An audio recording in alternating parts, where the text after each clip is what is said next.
KPG, thank you so much for the super chat. Marner broke his cherry last night through his first NHL punch. Your thoughts, Rosie? I know. I mean, dude, I'm sorry. He would have just looped into the corner, and instead he just goes, hammers the brakes, turns right to the guy, gives him a shot right into the corner, and then Nyes is like, holy shit, that's Mitchy, and he gets in there. Like, those are their star players, and they're up and comers with Nyes. You'd think, like, yeah, obviously Revo would be in there to do that, but team toughness and get the hell away from our star goaltenders.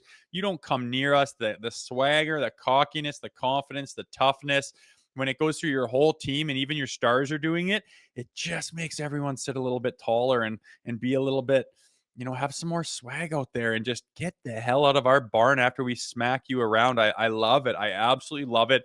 Mitch has been missing that. And hey, I'm warming. I'm very warm to Mitch Marner's play as of late.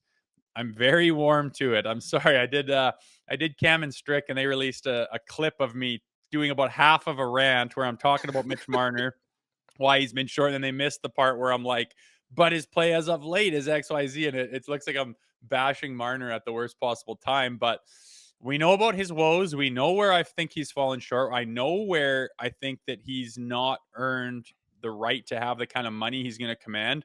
But after his play in a contract year, it's stuff like that matters to me. It's playing a little bit harder. It's playing more confidently. It's playing the right way. And yeah, it's grabbing a guy after the whistle and being tough and sticking up for your teammates. But it's just the overall aura of him.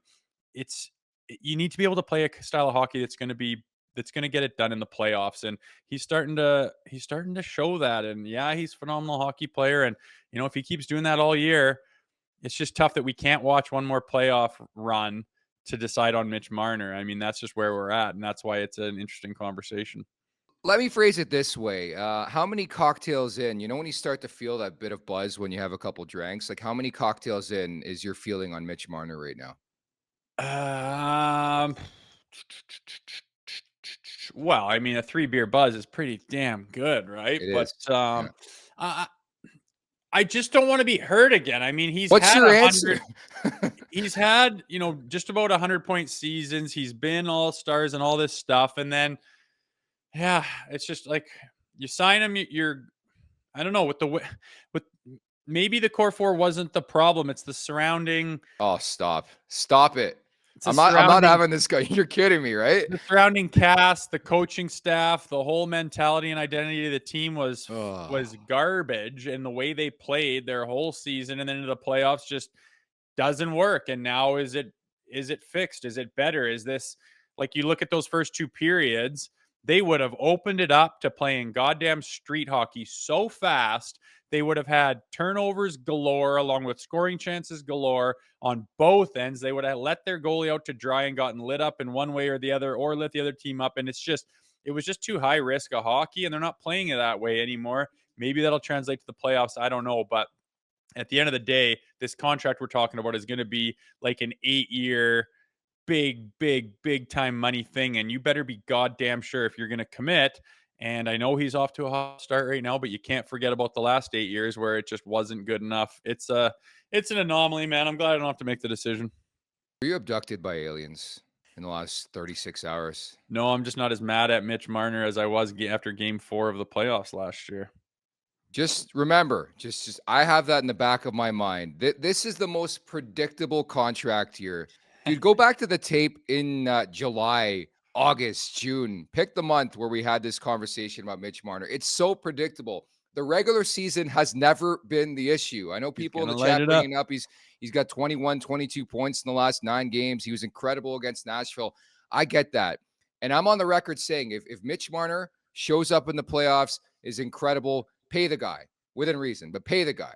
You know what I mean? I have nothing against the guy. I think he's an amazing hockey player. It just, I've seen it time and time again where he has these unbelievable showings in the regular season. It gets to the playoffs and he's nowhere to be found. And I won't lie, I got a bit of a reminder against the Florida Panthers last week. We're not going to reference that game. Half their roster was out, but it's just a nice stern reminder of where that game could be sometimes. But I think it was so predictable, the start Mitch Marner had. You know he's going to get 100 points for the first time in his career. You knew he's going to completely pop off. He's back with Matthews. Like, I sort of laugh. It's like, I think Marner's got a clause in his contract or vice versa. They got to play together. I don't care. They're producing, but I think we got to pump the brakes. People are just in love now with this guy again, and I get it, but I just remember the playoff disappointments. Yeah, and I'm not advocating to sign him right now. Where is he gonna go? What's gonna happen? You don't need to sign him right now. I would love to wait and see how it goes in the playoffs. That is the deciding factor right now, and I'm not waving a flag saying you must sign him right now. I'm just saying, well, he looks damn good. He looks like he can contribute. It looks different than it has in the past. I mean, let's wait and see, man. Let's wait and see. I'm just telling you. And yeah, go back to July. We said he's going to light it up. He's going to light it up. It's a contract year. He's going to put up all these points and everyone's going to be in love with him. That's exactly what's happening. And I'm not saying I'm in love with them, but I don't have, it's hard not to be like, God damn, this guy is, he's on a level that's pretty bloody impressive, and he is. And we'll see. You're very right, though. As fast as they give you this hope, they could take it away so bloody fast. You could somehow take your pick in the playoffs and just, get into a dog fight and have an off day, and so-and-so's hurt and so-and-so's fucking sick, and it's gone. It's gone again. It's gone. The whole season's gone. It's my worst nightmare. It can happen quick, though. We will see. Make sure to check out more of our content right here on the Leafs Nation YouTube page. We got long-form interviews, we got clips, we got epic rants by Jay Rosehill. We simply have it all. And don't forget, you can find out much more at theleafsnation.com. Thanks so much for watching.